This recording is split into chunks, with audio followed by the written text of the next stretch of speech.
Assalamualaikum warahmatullahi taala wabarakatuh. Perkenalkan nama saya Kamil Hajirah Namirah, kelas PGSD 2B. Tugas video perkembangan peserta didik di sekolah dasar. Siapa Yuri von Fenbrenner? Seorang psikolog perkembangan termuka asal Amerika Serikat. Dikenal luas atas kontribusinya dalam memahami pengaruh lingkungan terhadap perkembangan manusia. Menciptakan teori ekologi perkembangan sebagai kerangka kerja komprehensif menekankan bahwa perkembangan adalah hasil interaksi timbal balik antara individu dan berbagai sistem lingkungannya. Yang kedua adalah sistem berlapis lingkungan. Teori ini menyatakan bahwa anak berkembang melalui interaksi dalam serangkaian struktur lingkungan yang berlapis-lapis. Setiap lapisan saling memengaruhi dan membentuk pengalaman. Serta yang ketiga adalah mikrosistem. Definisi lingkungan terdekat dan langsung yang dialami anak, tempat interaksi tatap muka terjadi secara teratur. Contoh, yang pertama keluarga, orang tua, saudara kandung, pengasuh. Yang kedua, sekolah, guru, teman sekelas, kegiatan di kelas. Yang ketiga, teman sebaya, kelompok pertemanan, aktivitas bermain. Yang keempat, lingkungan permainan, taman, tetangga. Cirinya, interaksi bersifat dua arah. Anak memengaruhi lingkungan memengaruhi anak. Selanjutnya, yang keempat, mesosistem.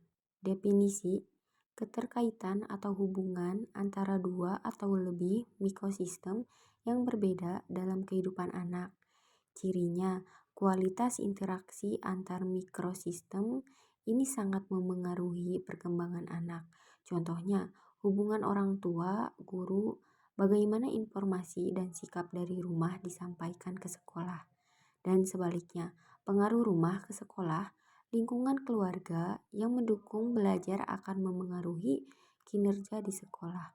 Hubungan teman sebaya dan keluarga, bagaimana teman-teman anak diterima atau tidak oleh keluarga.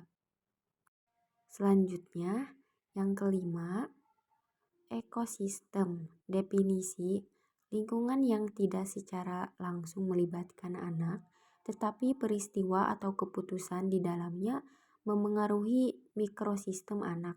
Cirinya, anak tidak berinteraksi langsung, tetapi tetap terdampak. Contohnya, pekerjaan orang tua, jam kerja panjang atau stres pekerjaan orang tua dapat memengaruhi suasana di rumah. Media massa, berita atau program televisi yang memengaruhi pola pikir orang tua atau ketersediaan sumber daya. Kebijakan komunitas lokal, fasilitas umum, keamanan lingkungan, ketersediaan layanan kesehatan, lingkungan sosial orang tua, lingkaran pertemanan atau dukungan sosial orang tua. Yang selanjutnya, yang keenam, makrosistem. Definisinya, lapisan terluas yang mencakup nilai-nilai budaya, kepercayaan, ideologi, hukum, kebiasaan, dan pola sosial ekonomi masyarakat. Ciri-cirinya mempengaruhi dan membentuk semua sistem di bawahnya. Contohnya, nilai budaya, bagaimana masyarakat menghargai pendidikan, keluarga, atau kesuksesan. Sistem politik dan hukum, kebijakan pendidikan nasional, undang-undang perlindungan anak, kondisi ekonomi makro, resesi ekonomi yang memengaruhi pendapat keluarga, dan sumber daya pendidikan, pandangan sosial, stereotip, gender, ras, atau kelas sosial. Selanjutnya, yang ketujuh, kronosistem atau dimensi waktu. Definisinya, dimensi waktu yang memengaruhi perkembangan anak, mencakup perubahan dan peristiwa seiring berjalannya waktu.